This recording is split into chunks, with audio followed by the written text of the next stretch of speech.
Hi friends, welcome friends. കഴിഞ്ഞ ദിവസം ഞാൻ എൻ്റെ പൂച്ചയെ ഡോക്ടറെ കാണിക്കാൻ പോയപ്പോൾ എക്സ്റേ കണ്ട് ഡോക്ടർ പറഞ്ഞത് കേട്ട് ഞാൻ തകർന്നു പോയ 2 ദിവസത്തെ വിശേഷമാണ് ഇന്ന് പറയാൻ പോകുന്നത്. ഫ്രണ്ട്സ്, ഞാൻ കുറേ ദിവസമായി പറയുകയാണ് എൻ്റെ പൂച്ചകൾക്കൊക്കെ സുഖമില്ലാതെയായി. അങ്ങനെ എല്ലാവരുടെയും അസുഖം കുറഞ്ഞു വന്നപ്പം 2 പേർക്ക് വളരെ സീരിയസ് ആയി. ഫുഡും വെള്ളമൊന്നും കഴിക്കുന്നില്ല. ആദ്യം ഞങ്ങൾ മരുന്ന് കൊടുത്ത്, പക്ഷെ അവർ മരുന്നും കഴിക്കുന്നില്ല.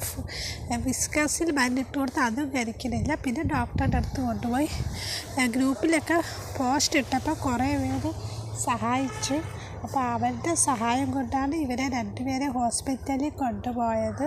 അപ്പം ഡോക്ടർ അത് അടുപ്പിച്ചടുപ്പിച്ച് എല്ലാ ദിവസവും കൊണ്ടുവരണം. അങ്ങനെ എല്ലാ ദിവസവും ഡ്രിപ്പ് ഇട്ട്. പക്ഷെ ഒരാളുടെ അസുഖം കുറഞ്ഞു, പക്ഷെ മറ്റൊരാൾക്ക് അസുഖമൊന്നും കുറവില്ലായിരുന്നു. വളരെ തളർന്ന് ഇരിക്കുകയായിരുന്നു.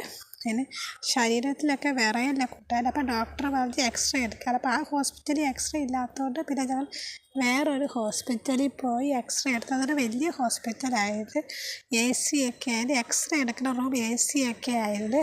അവിടെ എക്സ്റേ എടുത്തു കഴിഞ്ഞാൽ പക്ഷേ ഡോക്ടർ പറഞ്ഞ് കോംപ്ലിക്കേറ്റഡ് കേസാണ്, ഉടനെ തന്നെ ആശുപത്രി കാണിക്കണം. അപ്പോൾ ഞാൻ വല്ലാതെ തകർന്നു പോയി, പേടിച്ചു പോയി. എൻ്റെ പൈസയൊന്നും ഇല്ല. പൈസയൊക്കെ തീർന്നു പോയത് കുറേ ദിവസം കൊണ്ട് ആശുപത്രി കാണിക്കുകയില്ല. പൈസയൊക്കെ തീർന്നു. പിന്നെ ഞാൻ അന്ന് രാത്രി തന്നെ സോണിക്ക മാമിന് വാട്സപ്പിൽ മെസ്സേജ് ഇട്ട്. പിന്നെ ഞങ്ങൾ സ്ഥിരമായി കാണിക്കുന്ന ഡോക്ടറെ നെക്സ്റ്റ് ഡേ കാണിച്ചു. അപ്പോൾ അവർ പറഞ്ഞ് എക്സ്റേയിൽ കുഴപ്പമൊന്നും ഇല്ല, പേടിക്കാനൊന്നും ഇല്ലെന്ന് പറഞ്ഞപ്പോൾ അതെനിക്ക് സമാധാനമായത്.